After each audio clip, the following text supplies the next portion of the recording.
Okay, I'd like to welcome you all to the village board meeting, 7 o'clock, Monday, October 11th, 2021.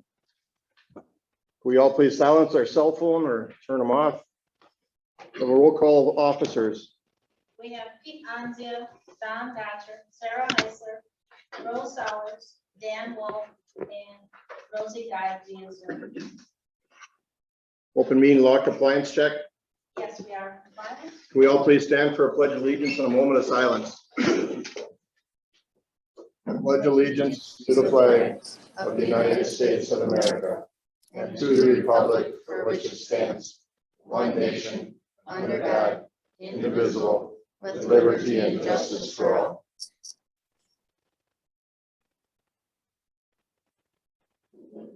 Okay, thank you. At this point, we'll open public input, 2 minutes a person or 10 minutes total time.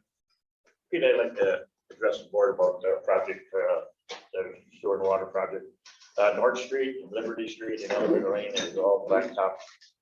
Right now they're doing the landscaping, so that's pretty well done by this weekend. On Park Street and Commerce Street and blacktopping should happen tomorrow, Wednesday or Thursday or Friday, and the landscaping hasn't done it that much. Otherwise, everything else is done on it. I think they did a good job. I mean, they were really easy to work with. Good bunch of guys, and We're just waiting for a dry day. yeah, basically. Okay. Anybody else? Yes, sir. I'm here because we got this survey from the school board in regards to, they're begging for dollars again, talking about 10, I think a bunch of you got that survey, I'm assuming. I didn't read any. You didn't get it? What's it about? It's about, they're telling us how they want to do the school improvements, and they're gonna have to put that to a vote. And then right now, their schedule is, they're asking for like about 21.5 million, something like that, to do all these improvements to the school. And then you have another little side wish list, which is about another 20. So we're talking around 40 million. Now, the reason why I'm here and asking this question is, what does the village board think of this? Last time they came around, it had to do with, they tried to build a new school building. And that turned into a big hassle at that time. I was on the village board and plan commission, and we had a number of meetings with the school board and people in the various communities, and it ended up where our master plan at that time wanted a school in the village. People in the village wanted a school in the village. One of the developers in the community offered to give the school board property to build on at no cost. And basically we were outvoted by people in Cedar Grove. And so now the school is there. Now they're coming back and asking for another sum of money. I guess my question is, out of curiosity, what is the village's opinion on it? Don't we care anymore? Do we care? Do we have some planning in process, or how? What's your feeling on that? I don't know. I don't think this subject's been come up for 20 years From ago. what I understand, it's gonna be put on a referendum, Yes. and people are gonna vote on it, so it doesn't make any difference what we do. The first time to this village, the board was highly involved in it because they wanted that built in this community.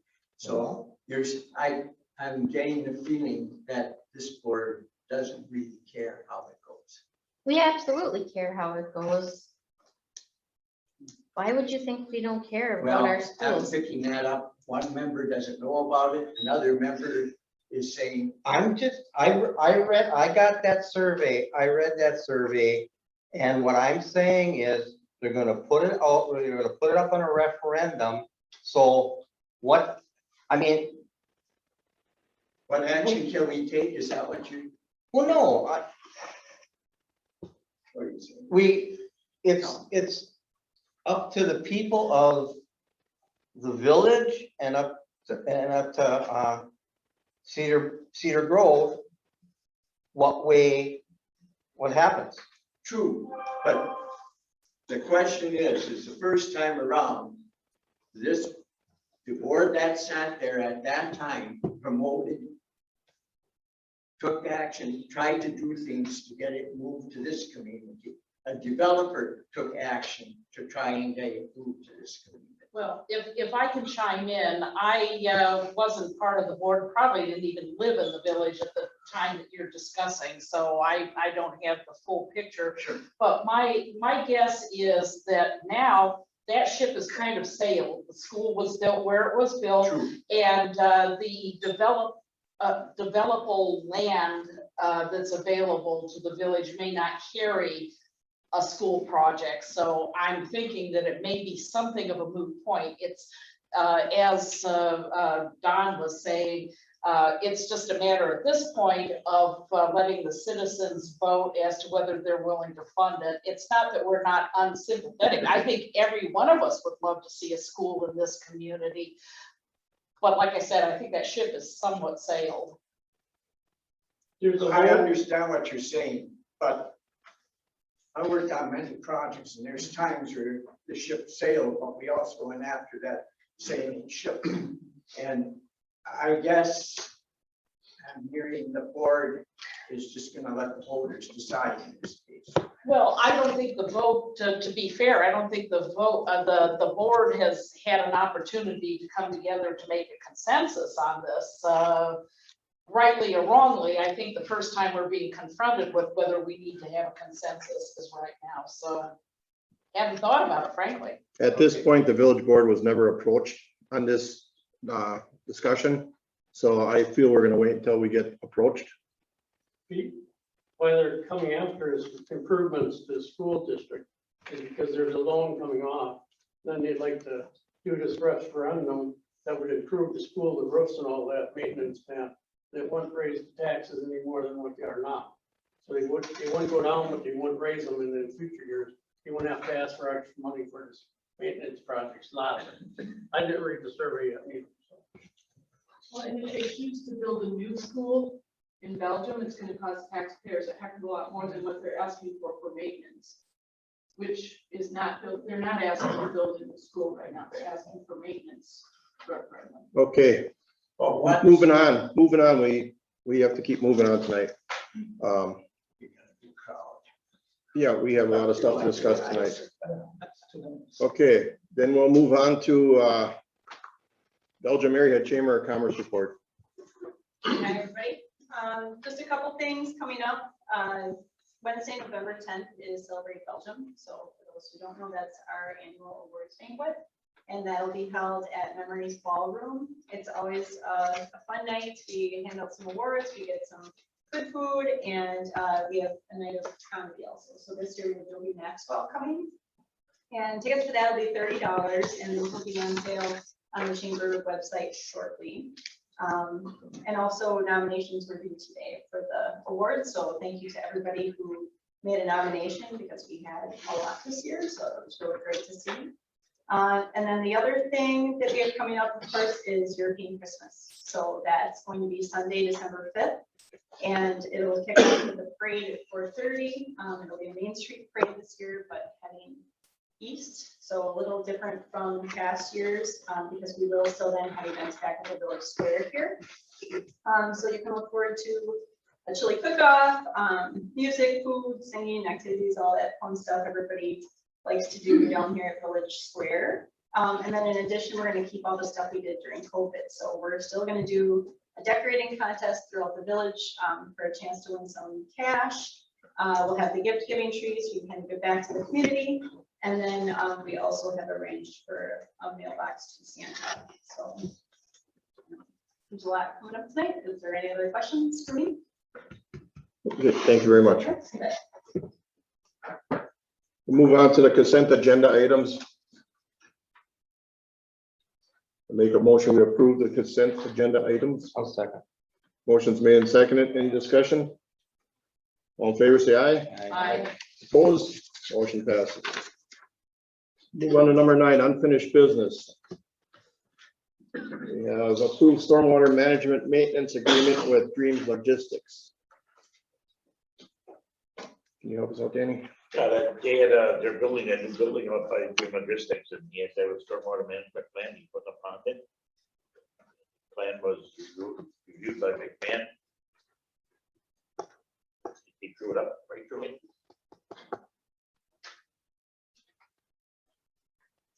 The plan was provided by Harris. Yeah. But the agreement is just McMahon's basic form used and it was reviewed by. He had one when he did the apartments building there too, so. So it is a standard form.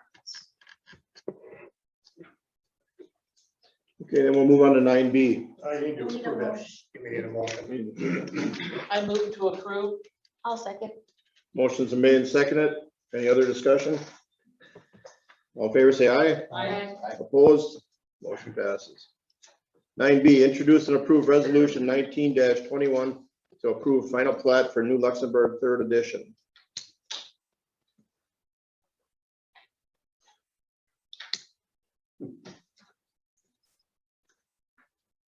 You have anything to say on that? Yeah, I've got a couple of comments. So I apologize to Julian and the board as well. I don't think my engineer was exceedingly clear on the intent of why we got this back on the agenda tonight.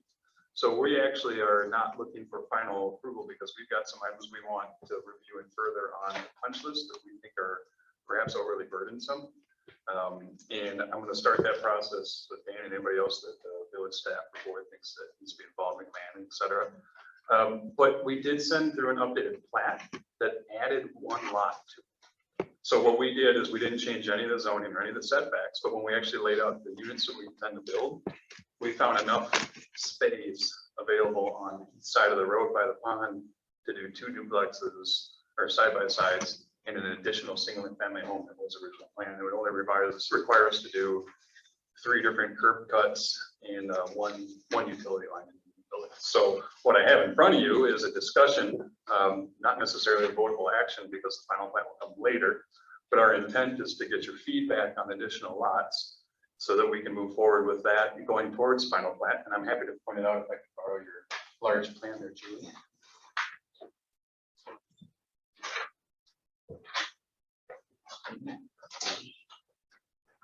I'll show the whole group too when I'm done.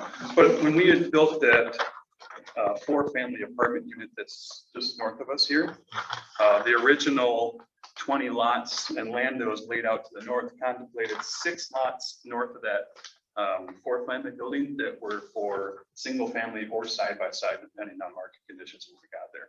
So with that intent still in mind, we laid this out with side by sides and found out that with what we actually intend to build, there is physically enough space for additional lots. So for our sake, and then also for the village's tax sake, we get more yield on the same project. We don't have to do any new roads, we don't have to do anything like that.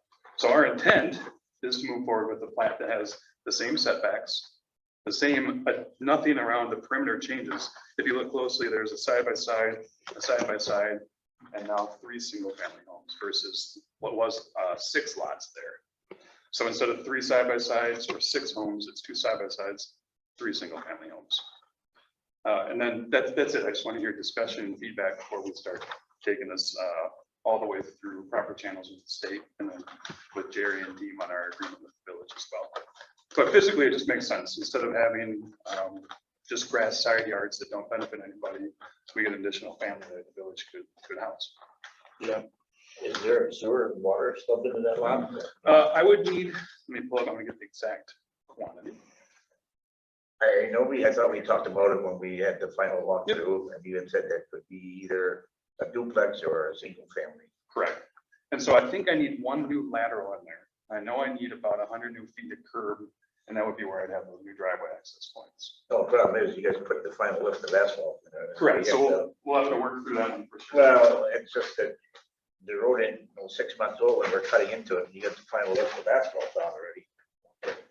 I mean, we were gonna have that spot there unless you guys are gonna grind the whole road and put a whole new lift on there again. Well, what I was gonna propose is that we attempt to address the solution to the fix, but so what Danny's gonna, there's a couple areas that utility trucks drove on the final lift of asphalt that are damaged.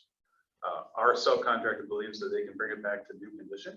Yep. So what I'd like to do is propose that we attempt that, and if it doesn't work, then we would have a letter of credit in place to address it, as McMahon's comments would come in. Yeah. So that's what I would assume we could try, Danny, but. Yeah, I'm that's- just saying, if you cut a whole new hole in the road, I mean, then you're gonna have a cut in your brand new road there that's gonna be there forever. Yes, we'd have to work through getting you a proper surface at the end, to your point. I mean, that's my opinion. Yeah. So That's why, to add to that though, that letter of credit from McMahon supports what Danny's getting at, if we do this additional lot. Because we would have to grind down and do a whole new surface. well, you would have to, because we just can't accept a subdivision that's 6 months old with a trench cut in there and then we live with that forever. Yeah, agreed. Agreed. So, just let the board aware. Yeah, no, it's fair comment. So sorry about the pivot, but this is what I would like feedback on, and it's a good point from there. Any other comments on this? Jerry, you got anything? Well, no action tonight, obviously. Correct. You got some things to work through first. Yep. Yeah, we wanted to get your feedback on the additional lot, and Dan's comments as part of that feedback, and the rest of it, we can work through that. Like, I don't want to vote tonight, but just an understanding of where the board's. I don't think anybody's gonna have a problem with the additional lot, but I agree with his concerns too. I mean, if it's brand new road, the additional lot shouldn't make it. Yeah, no, I totally agree. We don't want to leave the If we village. work through that issue, I don't see why. We don't want to leave the village with the road that's chopped up here. Yeah, so, and like I said, we'd be welcome to have the extra lot, absolutely. Well, then that was it. I appreciate everybody's time. Okay. Then we'll move on to new business. We're gonna start out with presentation of village trustee candidates and approve appointment for vacancy term ending April 22.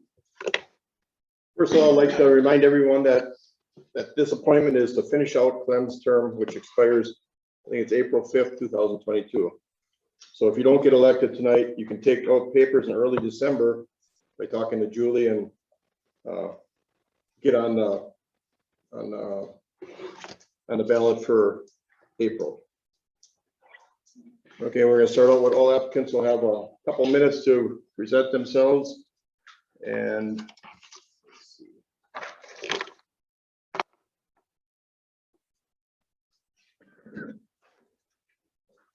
Carissa Barnes, she was not able to make it tonight.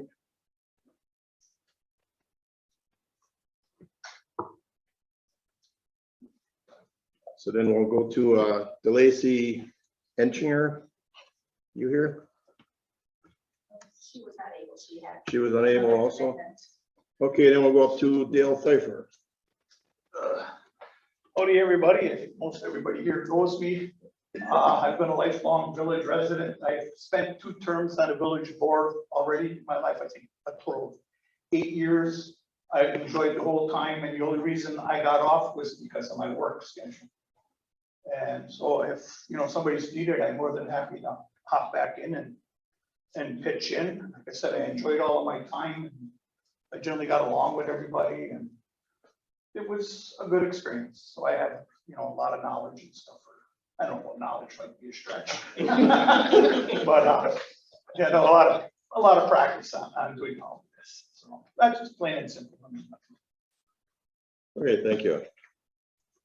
Then we'll move on to Jeff Thiel. Hi, everybody, I'm Jeff Thiel. I moved to the village in 1982. I built a house in 1991. Been on the board for 13 years before, planning commission before that. I also served the school board for 13 years at the same time. And I figured out my past knowledges and with the young boards we got now, I'd be a good fit to come back on. Thanks. Okay, thank you. We'll move on to Victor Licato. Hello, my name is Victor. I am a former board member also. I had to leave the board because of work commitments. But with the opening, I felt it was a good time for me to come back. I do have family in the village, so not going anywhere anytime soon, and would really look forward to making sure the village grows in the way that I'm hoping it will for my grandkids that are be on the board to help make that happen. Great, thank you. Next, we'll go on to Amanda Bornbach. Here's, I'm the only one who hasn't been on the board already. I'm Amanda Bornbach. I moved to Belgium in 2017, but I always lived close by, right after Newsburg. So I know the small town feel, and I'm really wanting to continue those values and commitments moving forward, especially with my 8-year-old daughter. I want to make sure that this is somewhere that continues to be a great place to live for her and everyone in the village. Okay, thank you.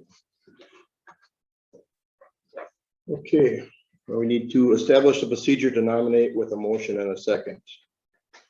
All trustees can nominate any one of the candidates here with a motion. No second is needed. After all nominations are in, we need to make a motion and second to close nominations. So at this point, I guess we're going to start by, anybody want to make a motion for anyone? I make a motion. Let's do a motion that is the procedure you're gonna follow. That's what we need to decide. How are you gonna do this? Okay, so I understood what you just said, Pete. The procedure will be any trustee can nominate a candidate. By the way, that's all you do is nominate. It's not time for a campaign speech. Okay, you can just say I nominate John Jones and Mary Smith. Okay, that's all you say. Okay, I'm cutting you off, Don. Just being clear. Okay, this is how the law works. Okay, so that would be your procedure. Okay, is nomination. Any trustee can nominate any person who is a candidate. It doesn't require a second. You state the nomination. When all nominations are done, you have a motion and second to close the nominations. And then we're going to, I believe, do paper ballots. But I understand, is that right, Julie, or what? Or I guess that's what you have to decide. Yeah, paper ballot or voice, voice, however you want to do it. Do you guys want to do it paper or voice? Doesn't matter to me. I'm good with voice. No. I believe Roseanne just mouthed paper. Yeah, sure. Well, somebody, yeah, you can make a motion saying, okay, here's our procedure: nomination, close nomination, paper ballot, voice with that, voice vote. Who wants voice? I'm good either way. Yeah, either way is fine. It sounds I'll like go there's with only paper. one strong, I'll go with okay, two paper. strong, so. Paper's Paper's fine. paper then. Okay, it will be a paper vote. We need a motion to agree on this is going to be the procedure. I move that we agree on the procedure as just pronounced by village president. I'll second. Okay, motions are made and seconded. Any other discussion on this? All in favor, say aye. Aye. Opposed? She was delayed. I'm pretty sure Yeah. she said yes. Yeah, okay. Okay, now we'll open it up to any trustee that wants to make a nomination. I nominate Victor Ricardo. I nominate Amanda Bornbach. I'll nominate Dale Pfeiffer.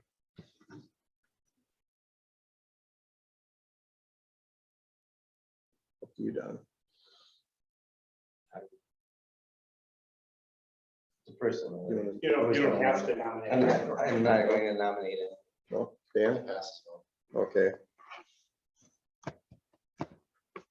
Motion to close the nominations. I'll second. motions are made and seconded to close nominations. We do need 4 votes for one person to proceed. Four votes. State statute requires a majority of the village board, which is 4. Now, when you get the paper ballots, you have to somehow indicate that it's yours, so write your name, your initials on it. Okay, these are not secret ballots. Yeah, we have a space for you to all fill out. They You guys all have vote until they pens. get a 4. So if we don't, if we don't I get will 4 grab a votes, couple. we'll do it all over. Then you revote. So, Oh, boy. Oh, democracy and sausage making. They're both on. I love your expressions, Rose. we're gonna be here till 4 of us agree. Oh, it's gonna be a long time. We're until you give up. Yeah. I wish we had this many candidates for every April. Yeah. So So if you can put your name on the top, this is voting round 1. Circle the person you wish to vote for. Name voting round 1. Circle the, Why are some black out? pardon? Why are some blacked out? Because those were people who were not nominated. So you can't vote for them, only vote for the nominated party.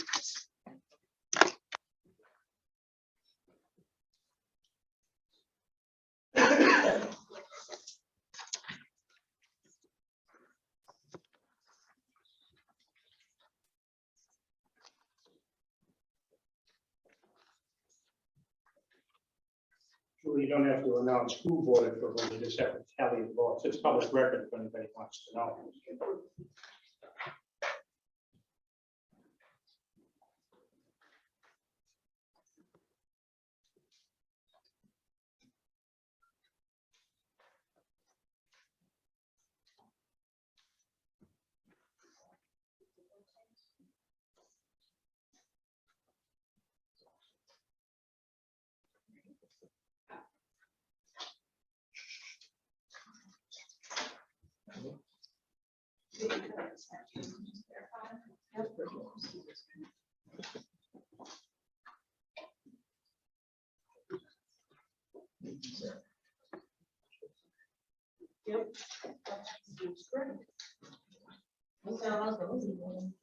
We have 1 vote for Amanda, 4 votes for Victor, and 1 vote for Dan. Looks like Victor's our winner, huh? Wow, That was easy. I thought we were gonna be here. Okay, do you want to swear him in right away, or do you want to wait, or? Do you want to sit at the table? First of all, Victor, do you accept? Okay, that's fine. Okay. You want to sit at the table for the rest of the meeting or not? Sure, I'll join the big people. Come up to the big show. That name's taken there yet.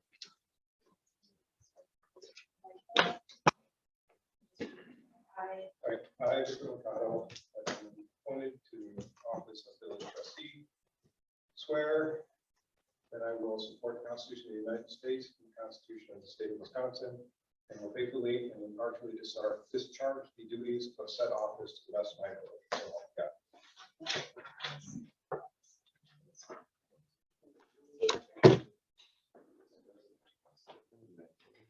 And I don't want to overstep Pete's authority here, but I just want to remind all of the other candidates to please put your name on the ballot for, the April elections. Nominations papers will be available by the beginning of November at the latest. So you can visit our website or we'll have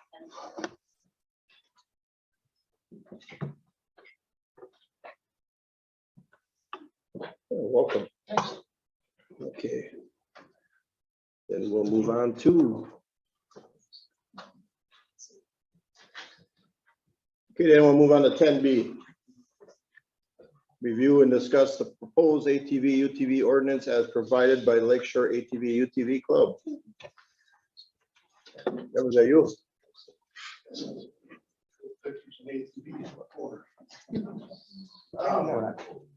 Let me start out by just introducing myself. My name is Kevin Pfeiffer. I know pretty much everybody in the room, but a handful I don't. And I'm one of the representatives of Lakeshore ATV UTV Club. Also tonight, my wife Brenda is here, and my father-in-law, Bob Ewing. So it's kind of a family affair, but there are more people in the club than just the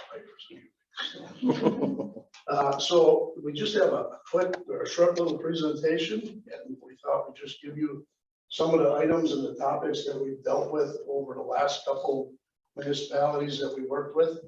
And then that way at the end, if you have any, hopefully we've answered a lot of your questions, but if you still have questions, that's what we're here for. We'd like to get everything out on the table so you know what we're about and what we're asking for. So thank you for this opportunity, and Brenda, if you want to give just a very brief history of who we are. So. don't like that back to anybody. So, as you mentioned, my name's Brenda Piper, and we've all been here and born and raised, so we're pretty familiar with Belgium.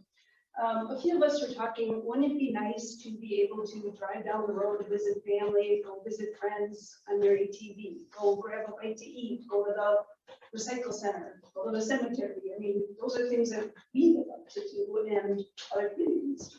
So it got us thinking, if we were interested in that, maybe other people in the village would be as well. So, so 3 years ago, we sat in the garage with one or two of our other neighbors and put together a flyer that said, if anybody's interested in creating or joining an ATV club, come check us out. Anybody in the Belgium, Cedar Grove, local communities, you're welcome to stop by. Well, we had to get more chairs. We had 65 people show up in the small firehouse, and we didn't know what to expect, but we had quite a good turnout, which was nice. So our club began, and that was 3 years ago. So now we have over 150 people in our club already, and that encompasses 75 memberships, 20 of which of those are business memberships. So the businesses are supporting this drive. We are a nonprofit corporation. We have additional local businesses. Some might be here today that also support this, but we support the community in a lot of ways. We are members of the Belgian Chamber of Commerce. We volunteered at the recycle center in Fredonia, for example. We're in the parades. We just try to be involved, and we're a very family-friendly club. So last month we held a big Make-A-Wish charity ride that some of you may have seen or been involved with. We partnered with 2 other associations or clubs and raised $22,000 to Make-A-Wish in 1 weekend. That's pretty good. I mean, this is a good family-friendly run, club. Our mission statement to create a safe and positive future for ATV, UTV recreation and have fun together as a family-oriented club, which is why we're here today. We fully support this ordinance. It's good for Belgium, it's good for the people, and it's good for business. So next, my dad will be just going through the proposal that we have. I think Julie has extra copies. We do have extra copies of the proposal. I know the gentleman might need one, I'm not sure. I'm gonna go through this rather quickly because we actually need time for any questions over there. In your proposal, the first few pages has to do with the route, the ordinance itself, the ATV, UTV route ordinance. And then behind that is kind of documentation, Act 193, Act 87, State Statute 23 that deals with ATVs, UTVs. And then also there's notification letter that when this is passed, the clerk has to notify the county sheriff, the DNR, and the state patrol. And that's also in the statute. And then we got information on ATV, UTV safety. So the only thing I'm going to really drill on is the ordinance itself. I'm going to go through it rather quickly. I'm going to jump and just hit the high points. Otherwise it gets pretty boring about to start reading this. At the beginning, the intent. Well, the intent is to use statute 2333 to create an ordinance here in the village of Belgium. And it's only for ATVs. Now I use the word ATVs, it's ATVs, UTVs, side-by-sides, not golf carts. This does not include golf carts by definition. Okay, the designated ATV routes is in section 3. What I'm talking about here, it's all the city streets, or I'm sorry, all the village streets are going to be routes, what we're proposing, and also County Trunk Highway D, Main Street. And the reason that is, it's in the statutes that any local unit of government has jurisdiction over it becoming a route if it's 35 miles per hour or less. And then that could be a state road or a county road. So that's why Highway D, Main Street of Belgium, is included in this, even though it's a county road. Couple of things that differ between the village and the town of Belgium and the surrounding communities. The town of Belgium has this time of operation 5 a.m. to 11 p.m. and that's only in these 2 communities, and also the town of Fredonia. The village of Random Lake does not have it. The village of Vidal doesn't have it. Town of Sherman doesn't have it. Town of Stockton. So hang on. Lakeshore ATV Club will do all the signing. We will work with the with Dan here or whoever, Pat, so that when we do place the signing up, it's in the location that the village wants, okay? And the next page here, just a few things, ATVs, UTVs, again, must ride in the extreme right side of the roadway. Have to be on the roadway, not in the express lane, not in the parking lot, not in the bike lane, has to be on the roadway. They have to use approved hand signals, or the blind machine's got signals on it and things like that. Operators must ride in a single file. Operators must obey all traffic laws, local ordinance, and DNR regulations. No person can operate an ATV in violation of any noise limits that sets forth in the statute. Operators are required to have proof of liability insurance coverage. That's one thing that a lot of other villages does not have. Town of Belgium wanted to include it. And quite frankly, nobody wants to lose the farm here. Just about everybody on the road has liability insurance. A lot of them has collision insurance because these machines are getting quite costly. Going on, noise issues, no radio sound systems are allowed outside their immediate area where you're going to sit. That's also in the ordinance. I guess that's pretty much it as far as the meat of the ordinance. Section 5 has to do with a village is immune against liability under Wisconsin statute 895.52, just like snowmobiles and anything like that.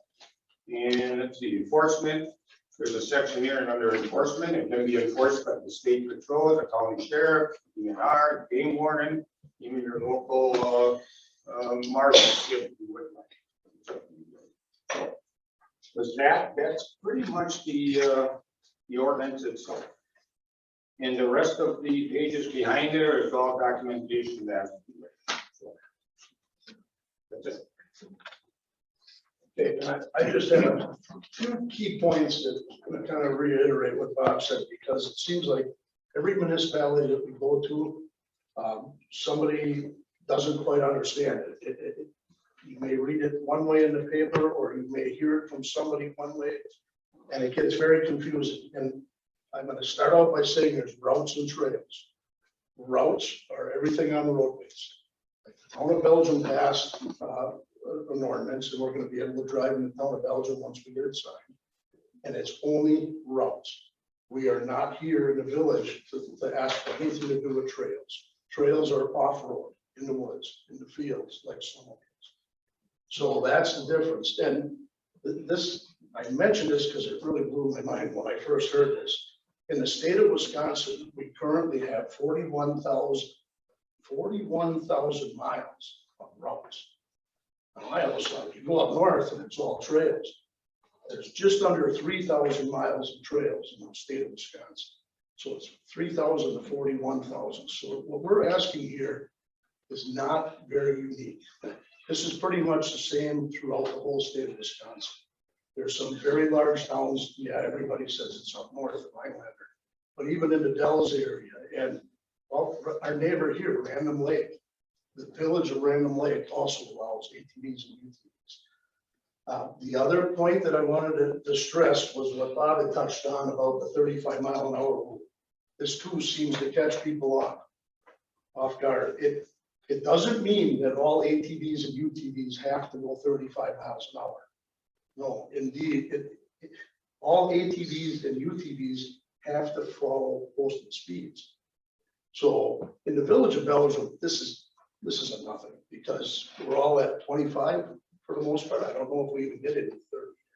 So that really doesn't pertain, but where it does play a role in is like Highway D. Highway D, like Bob said, is a lettered road.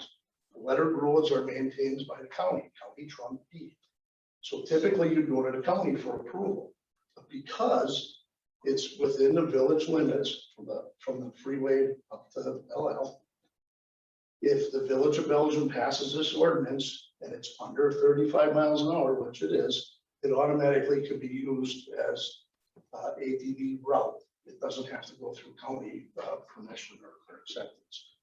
So I hope I was a little longer than I wanted, but if you have any questions with that, I'd be glad to help out with that. And then, like Bob said, we're talking about all village streets in the village of Belgium.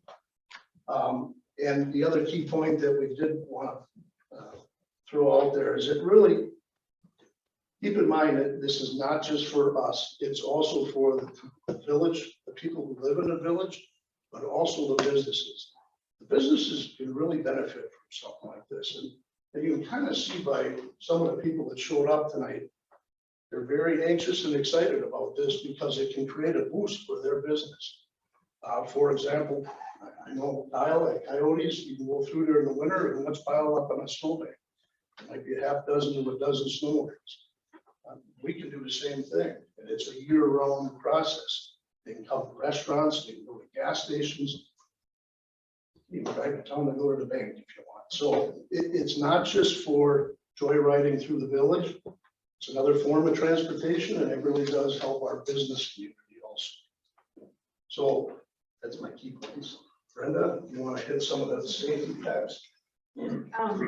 Yeah, just a couple of key points here.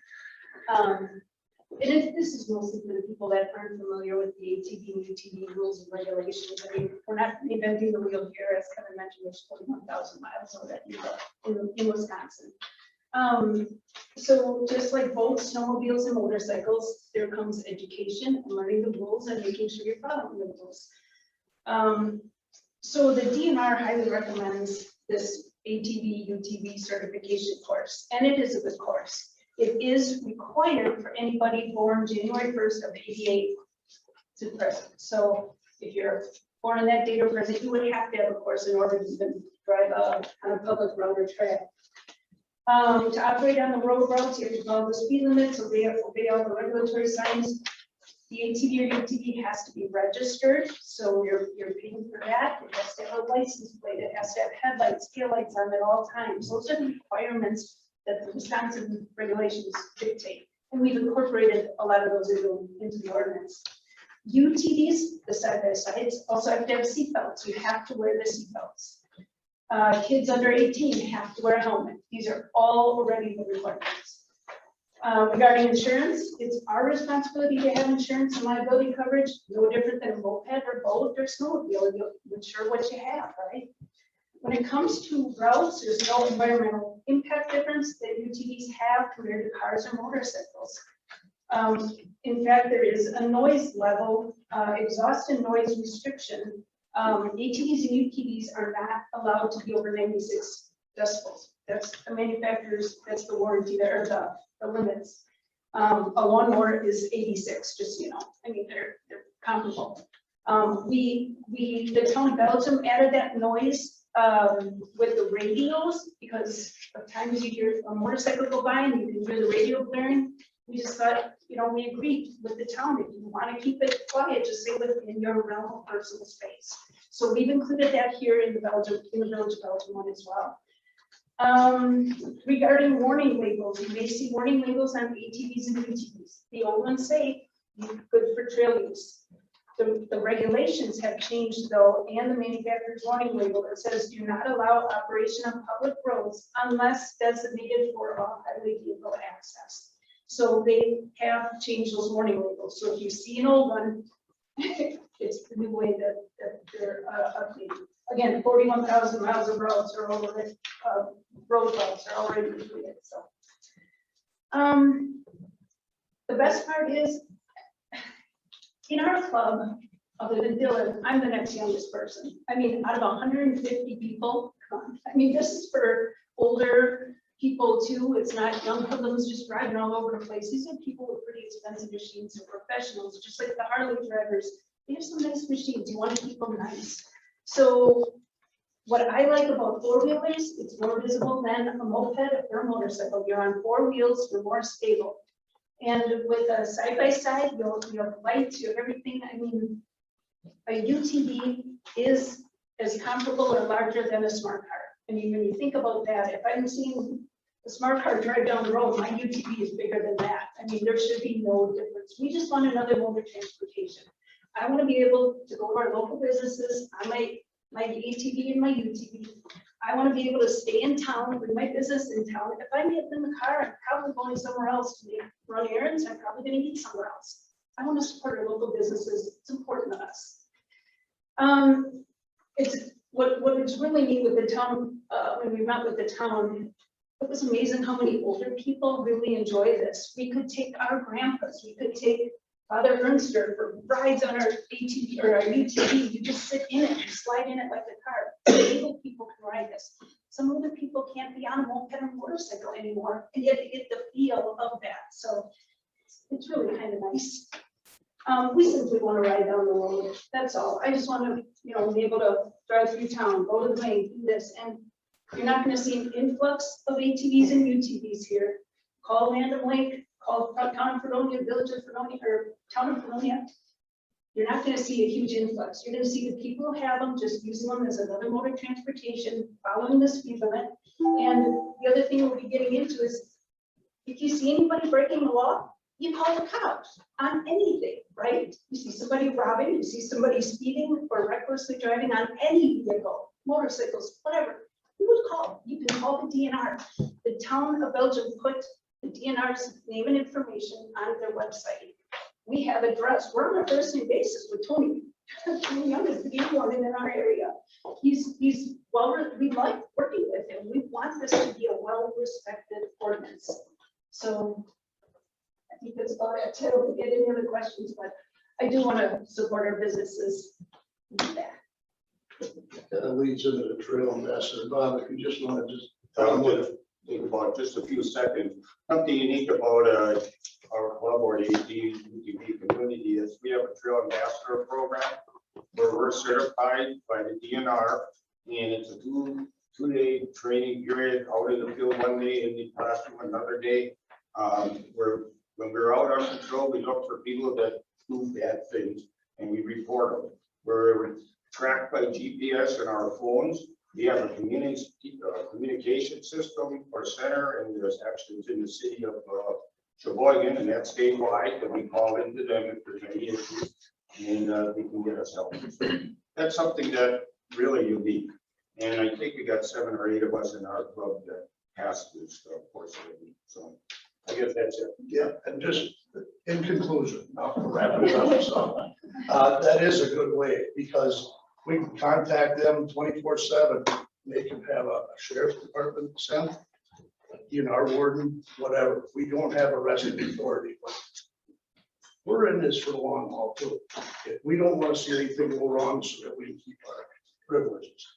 Okay, so lastly, all signs, and we said we provide all the signs and installation at the Lakeshore Club. Please keep an open mind. Because what we'd really like you to do is call these other neighborhoods. Honest to God, we had the town of Fredonia, they said, we're not sure that people know it because we haven't seen the 3, 4. And that was in a 6-month period. The village of Random Lake is very similar. We contacted the board, a board member from the village, and they said it was the best thing they did, and they have not had one complaint yet.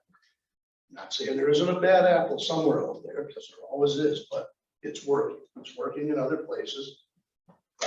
One other thing to keep in mind, if you pass this ordinance, it's not the end. If something goes wrong, we appreciate you come talk to us, and we'll work with you, try to fix whatever problems might be out there. We don't foresee any, but you never know. But you guys have the authority of the ordinance. If it goes a year, things are just not working out so good, you have the right to modify it or cancel that ordinance by the very next village board meeting. So it's not a done deal just because you accept this ordinance. What it's doing is giving us an opportunity to prove ourselves. And it's giving the towns or the village, the people of the village, I don't want to say the village people, but it gives the people of the village an opportunity to get out and use their machines. And it's another outside experience for them. The proposal is simple. I think we've said everything else we need to say. But okay, well, I've got questions and comments. The first question I have is, how many of your club members are actual residents of the village of Belgium? I don't need to know, A to Z, just roughly how many. And a business if you want to know. Oh, yeah, well, that too, I yeah, would say a good 30-25%. okay. The rest are from Cedar Grove, Fredonia. We have some from Fort, we have Lewisburg, Hartford, we have one or two even from Fredonia, Fond du Lac, but mostly like these 6 local areas, because there's no other hubs. And you addressed the noise issue fairly completely, but could you elaborate on exhaust? Because I have heard that, you know, the exhaust is not, you know, up to street grade. I know nothing, as I started, you know, before the meeting, I know nothing about ATVs, so this is a chance to educate myself. But could you talk a little bit more about the exhaust output? Well, Bob, you can help me too, but when you buy a machine from let's say Fort Yama, they come with a stock muffler. They're very, I don't know the exact decibels that are put out, but they're very low. The reason the state had set an upper limit, was it 96, is because, you know, when they went out to do ATV racing, they could put these loud screaming mufflers on. But 96 decibels is less than what my Harley is, and I can drive through town on my Harley. I don't do it. I don't make noise, just so you guys know. But Just to continue, they all have spark arresters. I don't know. The other thing is Polaris is building an electric UTV right now. Okay. That's out there. And I don't want to monopolize, so I'm going to wrap up with one more question and a comment.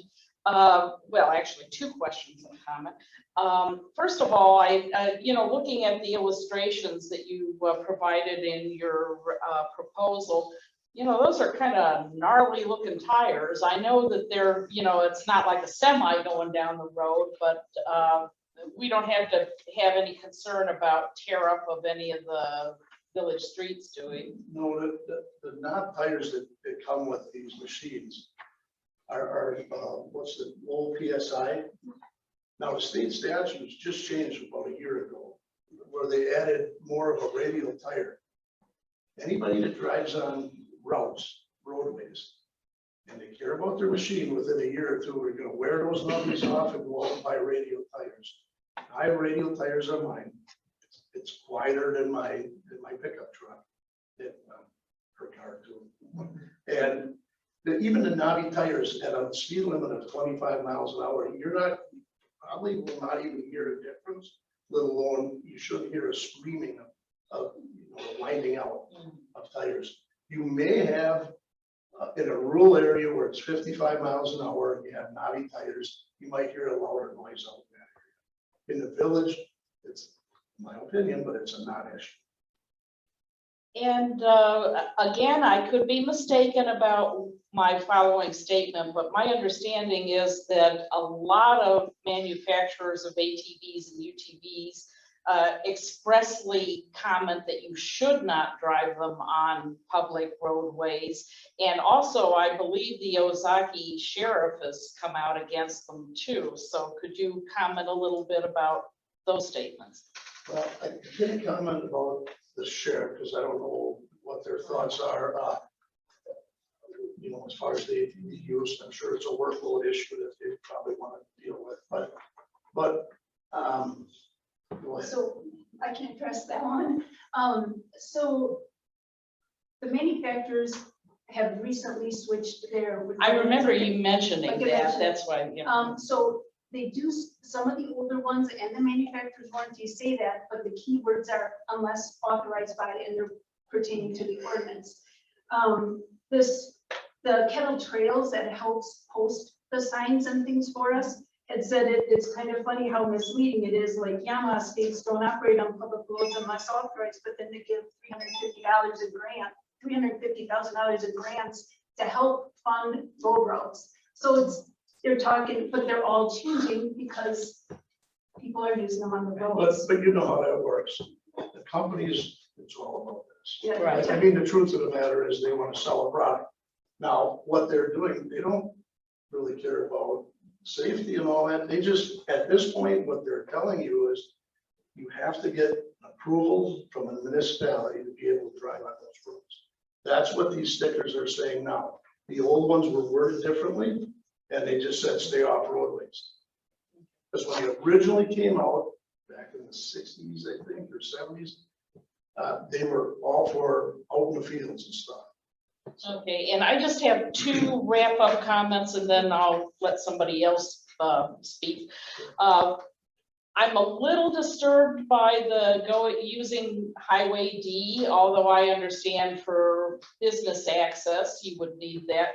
Because, you know, we connect into the bike trail and a lot of bicyclists, a lot in the summertime, use those bike lanes. And, you know, your members and whoever uses an ATV in the village going down Highway D is gonna have to be hyper vigilant of bicyclists. And the other comment, final comment I have, won't come as a shock to you because you already heard it, which is your club has in its best interest to obey the rules. But if we pass this ordinance, people who are not members of your club, who are just Joe six packs, are gonna be using those vehicles. And the ambassadorship thing is a great idea, but just putting it out there that there's a concern that there are going to be bad apples. And that's understandably so. I can go out and buy a motorcycle, it doesn't mean I have a license. It's Well, my that's a good point because crotch rockets are street legal and look at the way they buzz around, so. And mopeds are the same way. What's to prevent, you know, an 8-year-old from getting on a moped? It's the parents and, you know, there are legal commitments. Regarding the bicycle question, ATVs and UTVs would be considered vehicles that have to stay in the lane, not the bike lane, not the sidewalks. They are on the main street. So just like driving your motorcycle or just like driving, you know, a smart car, they would have to stay on the street and be considerate of the bicycles. No matter what vehicle you're in, you're going the speed limit, you're driving the speed of the condition. If it's a blizzard, you're not gonna go any faster than it's. Well, if it's a blizzard, I hope you're not out in your ATV. But the other thing is, it's a 4-season sport, and right now, in our area, how often can you drive a snowmobile? A couple of weeks, if that. This is a full 4 seasons, so I'm gonna keep my ATV and UTV here. I wanna be able to use it here. I don't wanna go up north and support up north businesses all the time. I wanna use it here. Okay, well, I appreciate the time you gave me and I yield the floor. I've got a couple questions. First one to the village attorney, if that ordinance is passed, is it that easy to repeal it with a meeting down the road? Yeah, I think that's basically true. This is not a zoning ordinance. Correct. It's a general ordinance, so you can adopt an ordinance and you can repeal it. Great, thank Can you. I also add that the template for this ordinance was created by the Towns Association's attorney, the template, and then individual towns and villages tweak it to what they, to their, and the town of Belgium, for example, did revamp it. So this is mirrored to the town of Belgium to be as consistent as possible by their attorney. I'm sure yours will want to read it too. I get couple more questions here. First of all, you guys did your homework, good presentation. You came here, you know, on your stuff, so I appreciate that. And we're here You to came here educate. with what you had. The licensing of the ATV, you know, I don't ride ATVs, don't know much about them. Are they, if that goes through the regular license plate, or we're not talking the sticker on the side of the machine? It's kind of both. Okay. The DNR requires you to purchase. The sticker, correct. You get the sticker. There are 2 different types of stickers. There's an agricultural and a private use, or a public use. So public use is pretty much what we'll be talking about here. Okay. Agricultural stickers are a one-time fee for farmers that allow them to use it on the roads. Once you buy that sticker, you get a number on that sticker. By law, we have to, and it's funny, they won't make the plates for you. You have to buy the plates. It's a good aftermarket project. And then post it on the back of your machine. Okay, so it'll be on the back of the machine, not just on the side. Correct. It's a certain size you have the license. Yes. Certain letters and like. So we really have 3 ways to identify a sticker, and then a license plate on the back. And as far as the age operation on this, that would, this ordinance goes through. These are licensed 16-year-old and older drivers, or? No, Brenda. Okay, that's what I was a little confused on, so. No problem, good And question. these, So what she's gonna review is what the DNR the DNR, requires. the DNR requires anybody born after 88 to have this certification, just like hunting and boating and, you know, anything else like that. So it's 12 years old. The state of Wisconsin has said 12 years old can go to take these certification classes, and they have to be within vision and ear voice of a parent if they're going to be on a public road For legal guard. or a legal guard. So from 12 to 15, that's the requirement. I can't let a kid just drive off on their own at the ages, and that's for four-wheelers, ATVs. To drive a UTV, you have to be 16 years old and have that same certificate. Okay, so it has to be with the parents or guardian at that age, not with. And always a helmet, and always, you know, there's certain requirements, and any parent that says like, yep. What I'm confused on now is is the parent in the ATV with them when they're driving it? Or are they? Well, it could be two different ways. Now, let's make sure that we're talking ATVs are the ones you straddle. And UTVs are like a bench seat that you close the doors, like you get in a car. So that's a UTV and an ATV. So let's start with the ATVs that you straddle. If the machine is manufactured as a two-up, where two people can ride it, dad or mom can sit in the back, and Joey or Bobby can sit in the front and drive. With that certificate, with the helmet. Otherwise, they could be on two separate machines, where the parents will be right next to them, you know. Front to back, I'm sorry, you have to drive single file. And when you jump over to a UTV, that's different. There's no 15-year-olds allowed to drive a UTV. No, I was just asking about the ATVs. Okay. I understand the UTVs, it's just about the ATVs. So within vision and earshot. And it should be noted that most ATVs are made for one person. If there's two people on there, one machine, it is. Unless it's a two-up, they're kind of rare.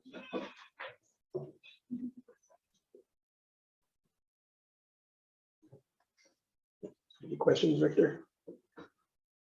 Don, any more questions? No. I got one for Dan. Is KW 35 all the way to industrial park, or is that? No, there's a short section where. You can't ride ATVs all the way up there. About 55 from GMR, so. Right, so you can't ride ATVs all the way up to industrial. park. No, and after, I think that Gary Donovan changes to 55.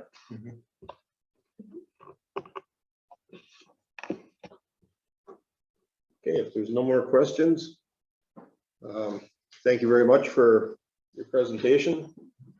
And we will be setting up a public hearing for any other village members that want to ask questions, and we'll probably vote on it that same night, so. So you're thinking probably a public hearing in the November meeting and then voting afterwards? Is that about right? Yes. Now, we would love to have you all join as members. So I'm gonna leave some, but that's not why I'm leaving this. The reason we're leaving our brochures here is on the back, we have our website. And look us up, see what we have to offer. And maybe some of the questions we didn't answer, you know, maybe you'll find something on our website that'll help you out. We're also gonna leave you some sheets here for the facts about ATV and UTV laws, which is pretty good. We work directly with WAFTA. WAFTA is the statewide ATV group out of Sheboygan. I'll leave both of these here. Sarah, you know, You're gonna buy me a UTV. You want me then to put this in ordinance form for possible action? Yes, and we make that decision in November, second Monday in November. So, okay, thank you very much.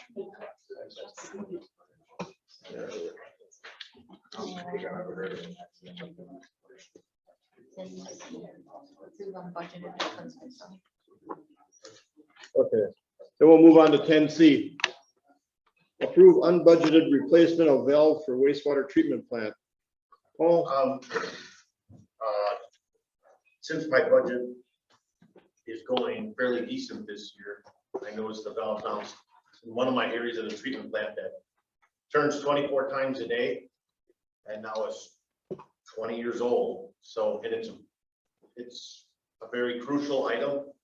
So since I had a decent year and I can keep this within the realm of my whole budget, I just was hoping to change it.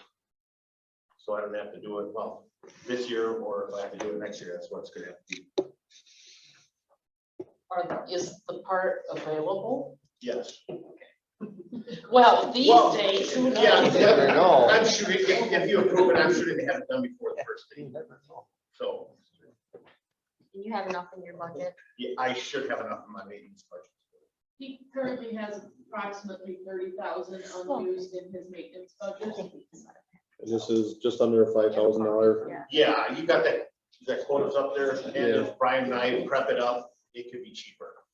It's, the labor is subject to change. Okay, I'll make a motion that we approve the unbudgeted replacement of valve for wastewater treatment plant. Second. Motion's been made and seconded. Any further discussion? All in favor, say aye. Aye. Opposed? Motion passes. 10D, approved certificate for payment number 3 to Kip Gulseth Construction Company in the amount of $607,852.56 for partial payment of work performed through September 30th, 2021. I'll make a motion to approve certificate for payment number 3 to Kip Gulseth Construction Company in the amount of $607,852.56. I'll second. Motion's made and seconded. Any other discussion? All in favor, say aye. Aye. Opposed? Motion passes. Approve Public Works recommendation to increase the recycle center access fee to $40 to be renewed annually and charge $10 for a card starting January 1st, 2022. This is in, we're trying to get it where this recycle center is self-sufficient, and this will just get us a lot closer. So it's, if you're someone new that just comes in town or first time you want a card, it's gonna cost you $50. If you lose, Which is still a deal. if you lose a card, it's gonna cost you $10 for a replacement. If you have a card now, it's gonna cost you $40 a year. So.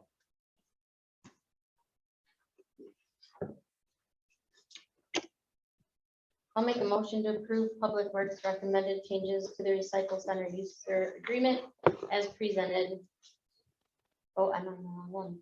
I'll make a motion to approve Public Works recommendation to increase the recycle center access fee to $40.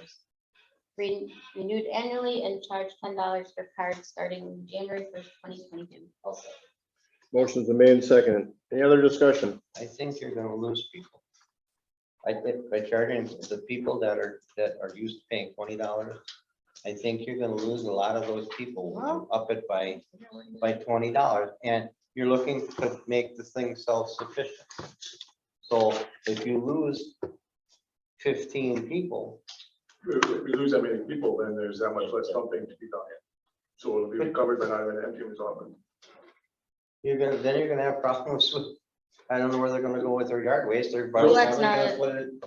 The only cost there is dumping fees. So if there's less people using it, there would be less dumping. You charge per every time it's dumped, correct? Correct, Right. correct. The charge time is So- right dump, so Less dump means less dump. Yeah, I'm just saying that I think for 20. And where are they gonna get rid of their stuff? I've had 4 or 5 people already say that this is ridiculous, for $40.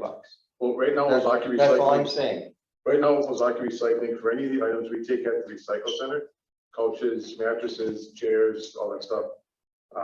Furniture, Ozaki Recycling charges anywhere from $20 to $50 per item.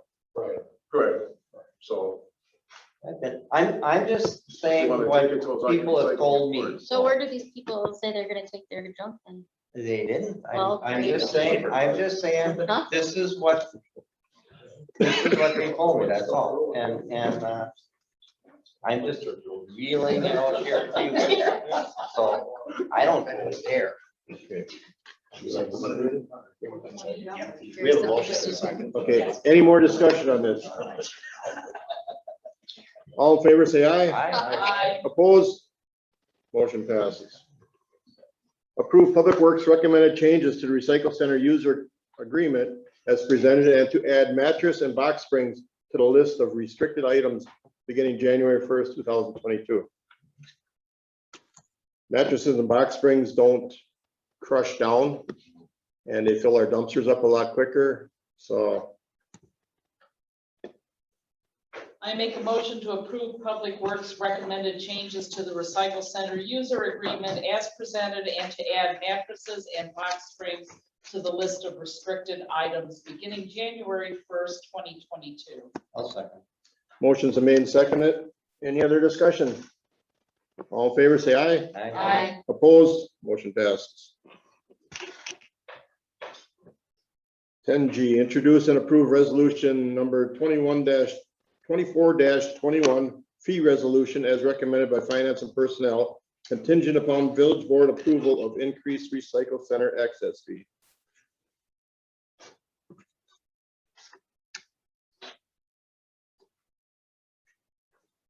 So I'll make a motion, we approve. They gotta introduce first. Didn't I just do that? Introduce resolution 24-21.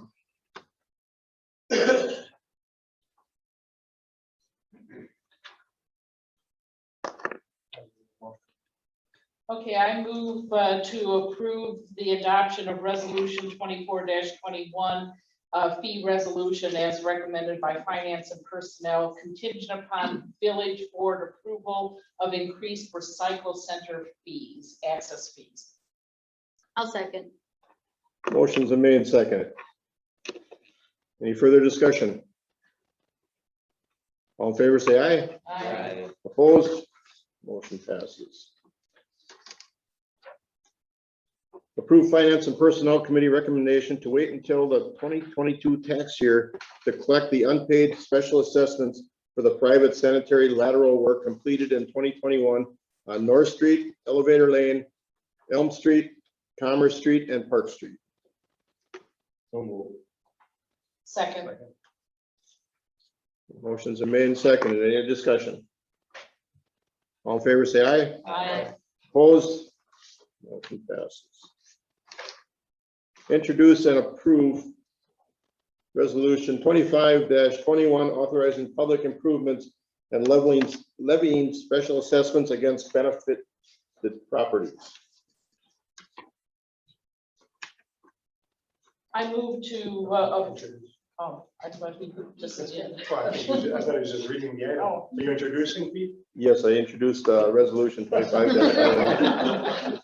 Okay, then I move to approve resolution 25-20-21 authorizing public improvements and levying special assessments against benefited properties. I'll second. Motions are made and seconded. Any more discussion? There's just one item on here, item 6 in the resolution, the amount of the interest rate per annum. We have to just verify that we can use them, it's correct. I mean, it's not going to be a significant difference, but I just want to verify that.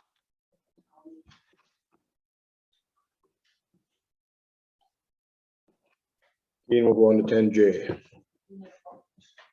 We need a vote for that. Do I need to adjust? I didn't have, Do I need to adjust the motion in lieu of confirmation of the 18%? yes. Okay, what I just said. Motions are made and seconded. Any further discussion? All in favor, say aye. Aye. Opposed? Motion passes.